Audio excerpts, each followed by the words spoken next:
Leadership, gap and democracy, elections and term limits in Africa. Ooh, that's a good one. To give us a very in-depth discussion on this issue, we are fortunate to have some wonderful panelists with us today. The likes of Dr. Teylema, who will speak on term limit and why you think it's important for Africa. He's a professor or trained from Howard University, Yeah. and he teaches throughout the Washington, D.C. area, and you can find him speaking on several different shows pertaining to Africa. We also have Mr. Dr. Bland Lawrence, who will speak on democracy, what it takes, why does it seem to flourish in capitalism, economic environments, and the ingredients for democracy, and why does it seem to struggle on the continent. We also have Mr. Carl Homburg from Freedom Now organization. Okay, so we will just pass it on to Dr. Teylema, and then Dr. Teylema will continue on.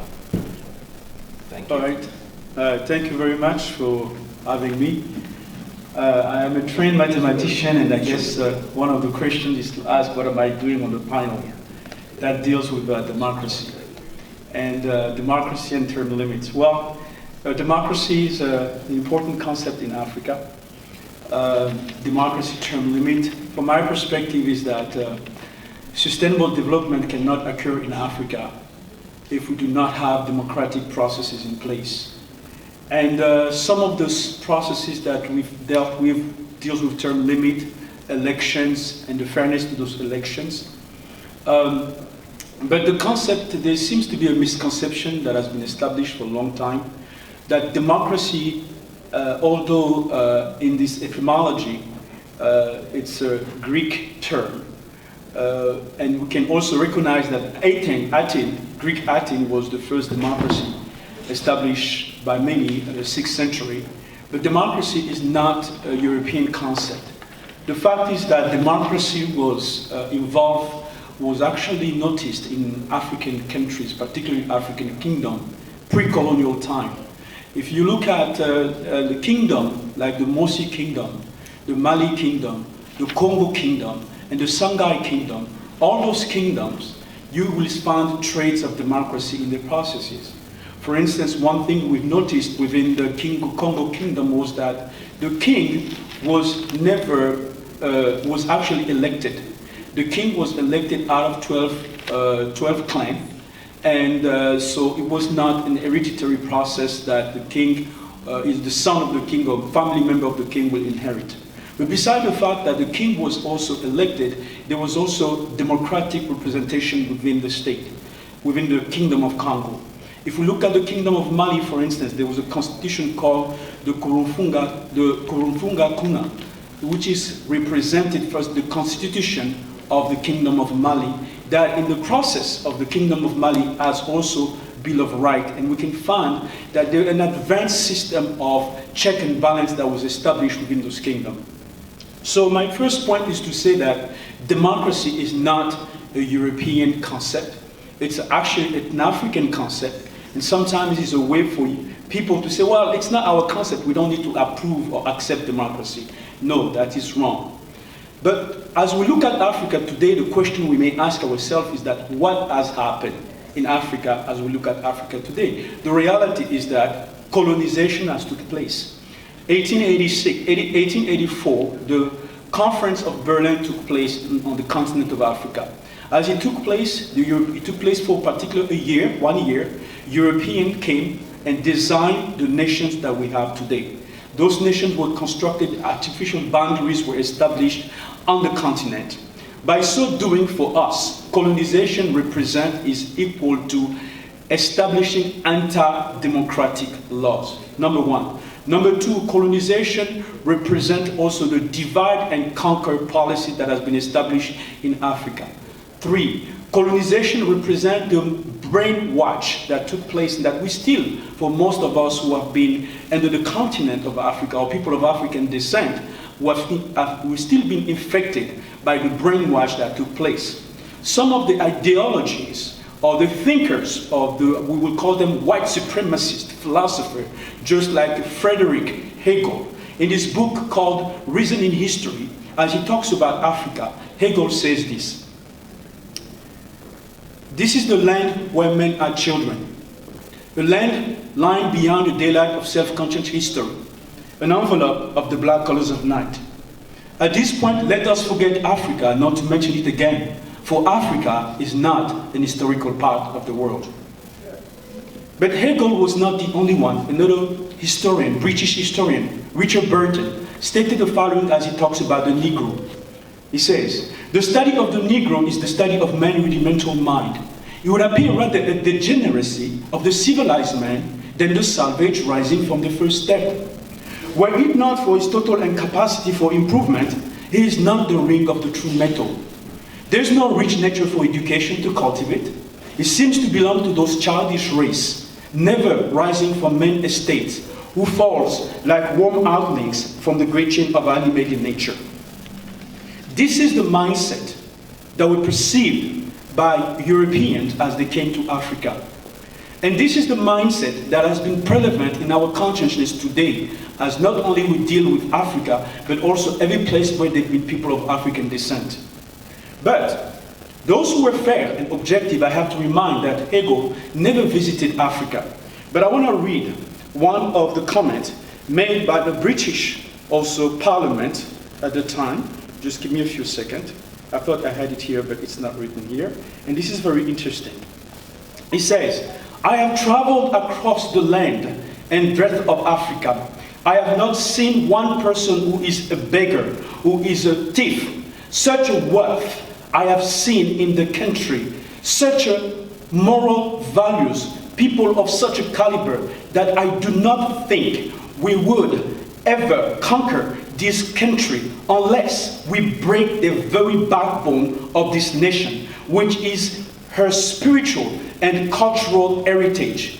Therefore, I propose that we replace her old and ancient education system, a culture for the Africans think that the foreign and English is good and greater than their own. They will lose their sense of self-esteem, their native culture, and they will become what we want them, the truly dominated nation." This is Lord Macaulay address in British Parliament, 2nd of February 1835. This is the concept that Europeans came with as they come to Africa. So for us, the Berlin Conference signifies what? The Berlin Conference signifies obscurantism. The Berlin Conference signifies depression, exploitation, genocide.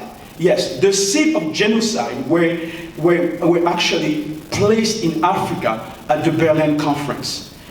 As you know, our states were split when independence took place. Before I talk about independence, I wanted just to finish about the ethnic paradigm that was established in Africa as Europeans were in Africa. Which means that today when we're mentioning democracy and we're talking about democracy, we have to take in consideration the history of Africa itself. Ethnic paradigms that have been established. After colonization, of course, you talk about the pre-colonial time, independence time. The independence was not given to Africa because they wanted us to be independent.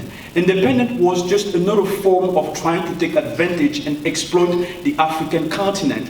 The reality is that when you look at how African countries have been constructed, you have, for instance, in 1956, Sudan. There was, before the British, during that time, there was South Sudan and North Sudan was two separate colonies, two separate British colonies. But what happened during that time when they took independence in 1956?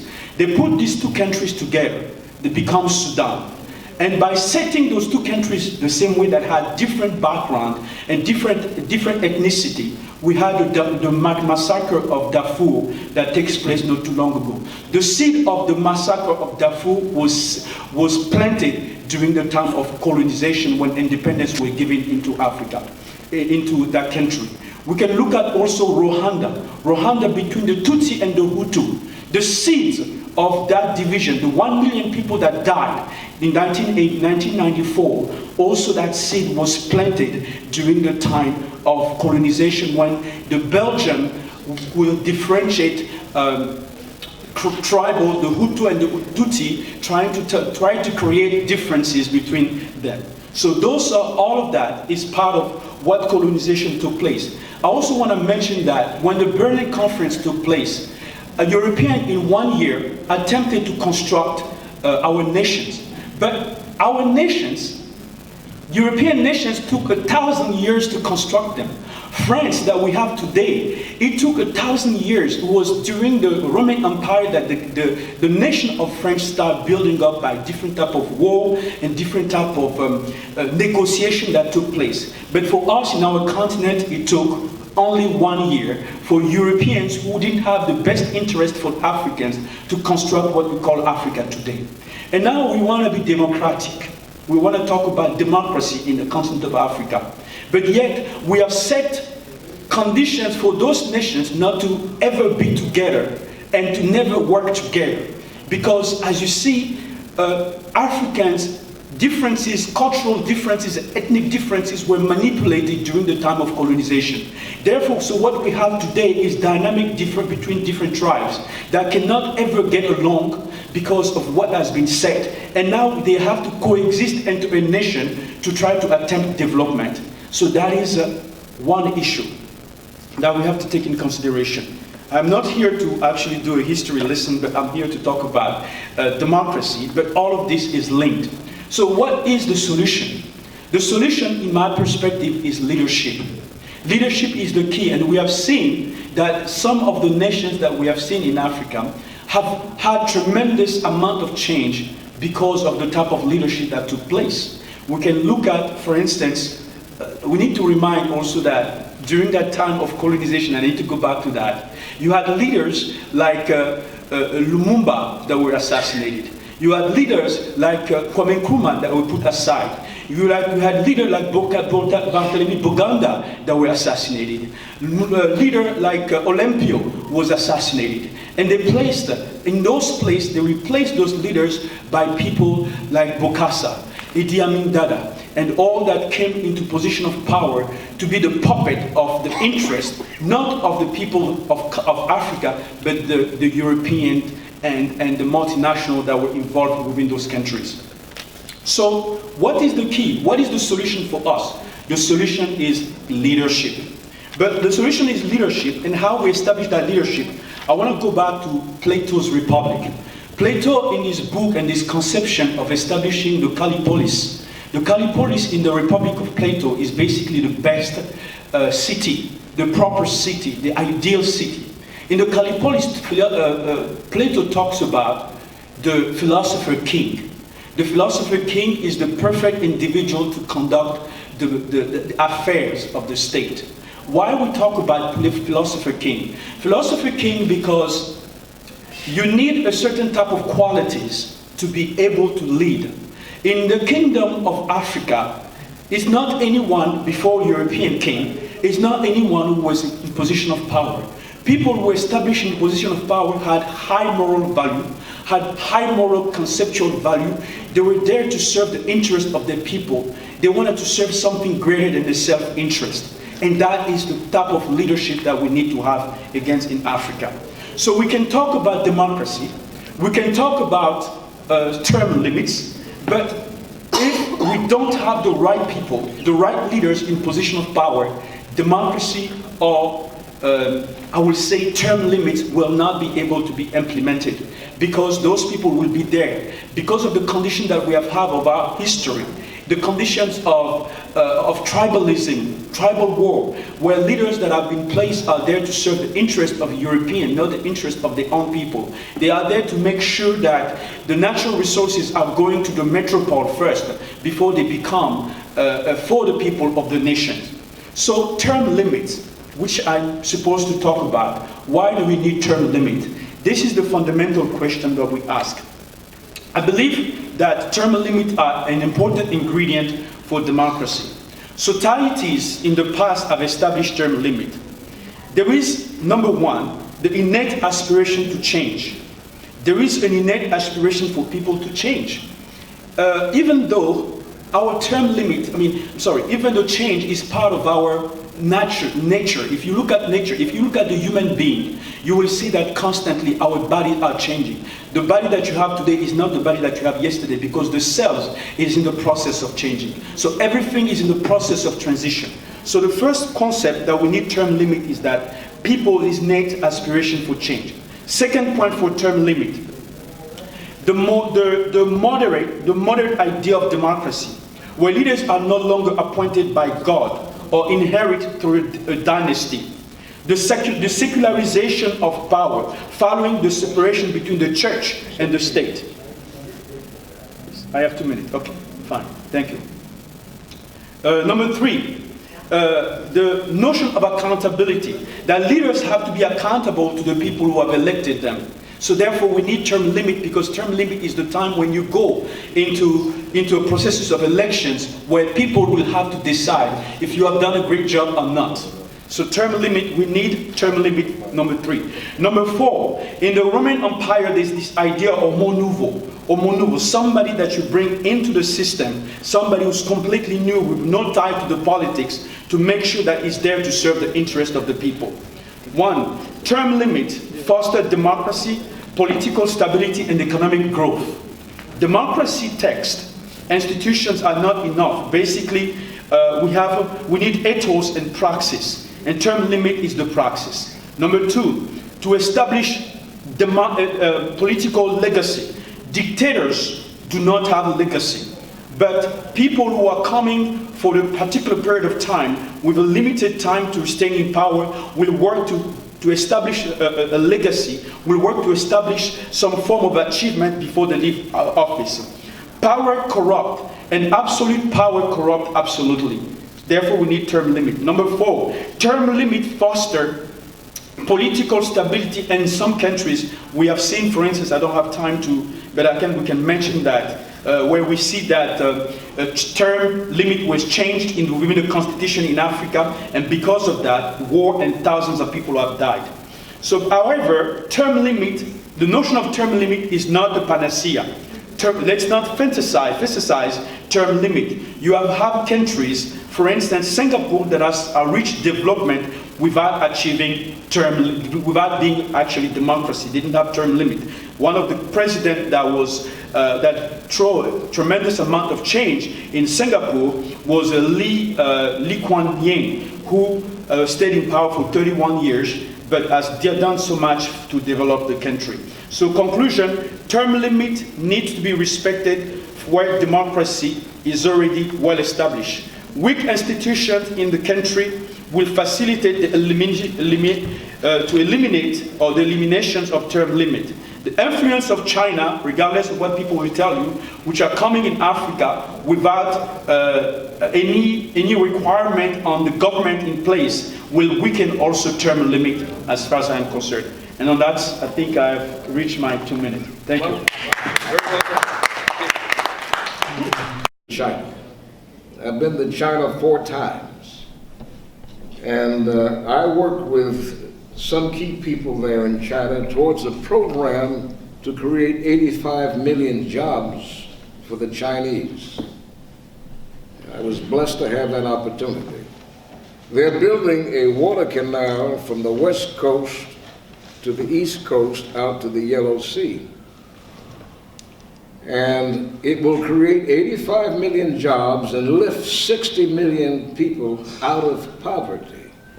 I want to see the whole for the United States and for Africa in the same process. What I also encouraged, as I was a member of the board of Pan China, which is a very large economic board in China itself,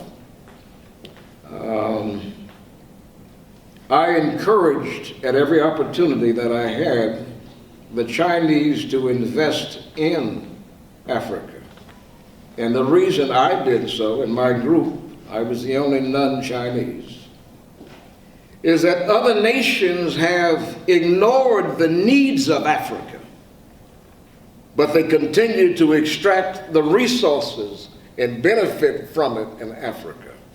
And they want us to accept that philosophy. I know you don't, and I'm one of those that do not accept that because it's backward. If they want the resources of Africa, they have to have some vested interest by including them in the economic process of Africa. But because of the dissension, the disorganization amongst the African nations themselves, and they want to retain tribalism, we don't get the kind of response we expect coming from them. But out of necessity, those countries within the country will continue the work towards independence. If there somehow becomes, in the very near future, which I think is going to happen, a federal commission will come into existence, which will help govern water, electricity, oil, other minerals that relate to the country's benefit. There'll be a sharing of it out of necessity, which will continue to breed greater levels of democracy, where they learn how to work together towards a common good. I'm glad you're familiar with the Little Saigon in Virginia, of how so many people of Asian extraction that don't know each other opened up businesses in one single shopping mall. And they don't speak each other's languages, but they understood one thing: they are Asian. I learned from what they have done. I know you have. Anyone who gets exposed to it. So the potential, as Africa as a continent continues to evolve, it will become a reality. Maybe not in our time to see it in full totality, but it eventually will become a reality. They're leaving a legacy that our children's children can benefit from. This doesn't exclude white participation, Asian participation. It just says you have to respect my nation. You have to respect my continent. You have to respect us as people, irrespective of the color of our skin. I hope that answers the question. Thank you. Dr. Teylema? I'm not sure which of the questions. I'm going to just pick up on the question of democracy or stability. I think that's one of the questions that you asked. I think that when we look at our continent, it is a continent that is in transition. And also, the African continent also has its own history. So it's very difficult to compare it to other parts of the world. A lot of times, this question comes up to say, look, Singapore is one of the most developed countries. It's very well structured. Singapore didn't have democracy. In fact, when Lee was the president, who from 1959 he took power up to, I think, he stayed in power until 1990. He stayed 31 years in power. There was no democratic process. But Singapore is a very well-developed country. So democracy is not a perfect concept. I believe that it's an imperfect concept, but it's the best for Africa that we can use from my perspective. Democracy will bring stability. If we look at what's happening in Africa right now, you have countries that have changed constitution, presidents that have changed constitution. By so doing, they're violating the democratic process. For instance, in Congo-Brazzaville, the president of Congo changed the constitution it was 2016, people died. Burundi, the president changed the constitution, people died. I mean, you can go example after examples where leaders are changing constitutions. And so, when there's a democratic system in place, it will bring stability. Because stability, people need to have a certain set of values that allows them to be respected by other people. And also to abide with those rules. And so the problem we have in Africa is not the type of rules that we have. The problem is that we have a poor leadership. That people who are in position of power are not respecting the democratic process they have. And so to answer your question, yes, I believe that democracy, it's not either or. It's not democracy or stability. But I believe that stability is broad, we cannot reach stability if we have a democratic process in places. So that's what I think. Yeah, I'll just add, I think, to your point about democracy on the African continent. Democracy isn't one size fits all, right? We keep talking about Africa, but Africa is not monolithic, right? There's 54 countries, there's scores of ethnic groups.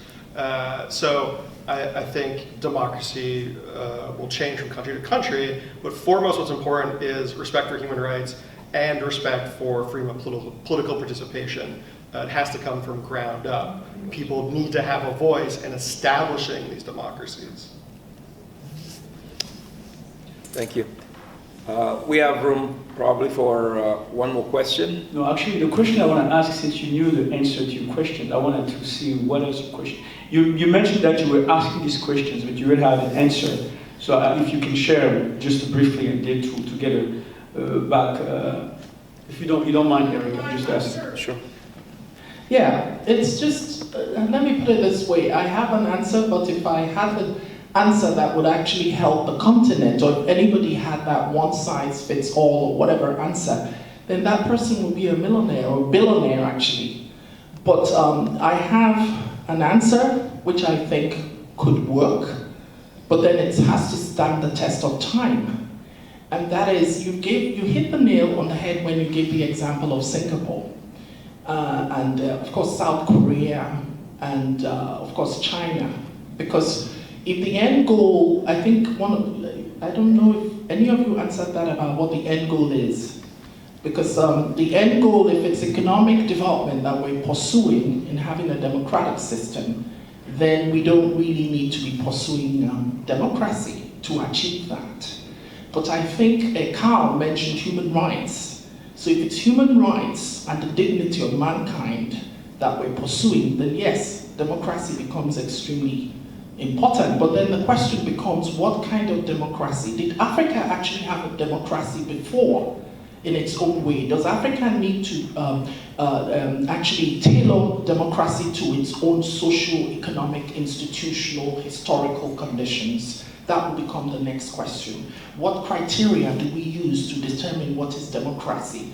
A case-by-case basis. There's not one single size fits all, as I think Carl alluded, and I think Bland and you all alluded to that. So the question becomes, how do we, and also is democracy not organic? Does it sort of take shape immediately in every country? I'm throwing that out there, but there's somewhat obvious answers, which is yes, yes, yes, yes. In other words, there's not one size fits all. It's a process that has to be homegrown. It has to be tailored to each specific country based on its own, the country's social, economic, institutional, financial, cultural conditions. Based on that, then you have to start talking, what's the criteria we're using to determine what is is it fair elections? Beyond fair elections, it has to be a process driven, in which case, even if you elect somebody, a politician, and you have fair elections, you need to have information flow, meaning free press, to provide information to the elected. And also, is democracy not indicative, whoever they elect, is that not indicative of the people? Because it's for the people, by the people, and for the people. So if you have a class drunk that you elect as the class prefect of your class, isn't that indicative of you that elected them? So it's a long it's a very deep conversation. Thank you. Yeah. Let me respond to that just in brief. You just identified what democracy is. What I mean by that, the Constitution of the United States is our democratic democracy. It guarantees a Republican way of government.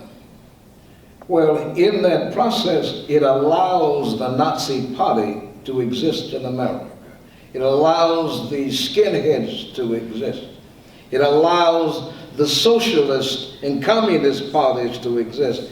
That's what democracy is. It's tolerant of the ill-doings and wrongs of any nation or any concept of someone's thoughts. That's what it is.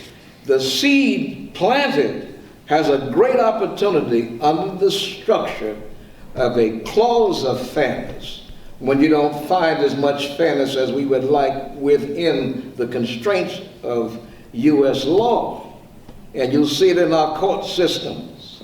If a federal agency accuses you of some wrongdoing, just the agency, whether you've done anything or not, they are the investigator. This is without going to trial. This is without going to court, where you cannot exercise your rights, but it's still democratic. They are the investigators. They are the police. They are the prosecutors. They are the judge, and they're the jury. This is the United States. It's agencies under federal guidelines which correct the states themselves. So that's an oversight of the entire development and workings of this nation as a whole. So the Constitution does what? It provides you the opportunity to be tolerant of others' shortcomings. Thank you. Thank you. That's very good. On that note, I know that Dr. Teylema wanted to issue a response to what was said, but I would ask that the panelists also use this opportunity to take a 1 minute to close it out, if you would. Yeah, I think I'm very concerned about the state of Africa, African countries. Our history is very complex because actually, as I said earlier, I think you missed that, democracy existed in Africa. It's not a European concept. You can find kingdom in Africa, as I mentioned, the Mosi Kingdom, the Congo Kingdom, the Sangay Kingdom, the Mali Kingdom. All those kingdoms had democratic structure that were built within those countries. But all of it was lost when colonization took place. The restructure of Africa within these new artificial boundaries created a condition where we as Africans have lost so much of what we had, our identity. And as you said, Africa is a huge continent with different culture and different concepts and different values. So we could find similarities, but today we are faced with the boundaries that we have. What do we have? What do we do when you have within one country different ethnic group that did not get along, but they have to exist because they coexist because it's a one nation, one country. Under which rules would they be living together? So it has to be, you take in the case of Rwanda, for instance, there are places where 10% of, I believe, of the population is Tutsi and 90% of is Hutu. And so when you have a country that is based in that has that connection, and the elements of tribalism was established, put in that place where people are going to vote, not based on the program of the president, based on the tribal values. So we have a very complex issue that we need to navigate in Africa. But at the end of the day, a system that has allowed a fair decision and people to get in position of power through a democratic process without changing the laws that we have agreed on, the referendum that have been placed in some of these African nations, where we respect the constitution that we have. And so it's an evolving process, but I think it cannot be compared to other parts of the world because of our history. So to conclude, I believe that Africa will succeed. There's a transition, but the leadership for me is the key. We need to have the right people in position of leader. We have seen one leader in one African country, which is Ethiopia. What the President Ahmed has been able to do in 1.5 years, has been able to change that nation. So leadership, us Africans who have come outside of our continent to study and learn, we are the key that can make the difference in our continent. Carl? Yes, very well said. I was going to make the same exact point, right? We've seen tremendous amount of change in the African continent over the last year in Ethiopia, in the Gambia, but that momentum needs to keep coming. And African countries can help establish democracy by ending the arbitrary detention of political opposition leaders, by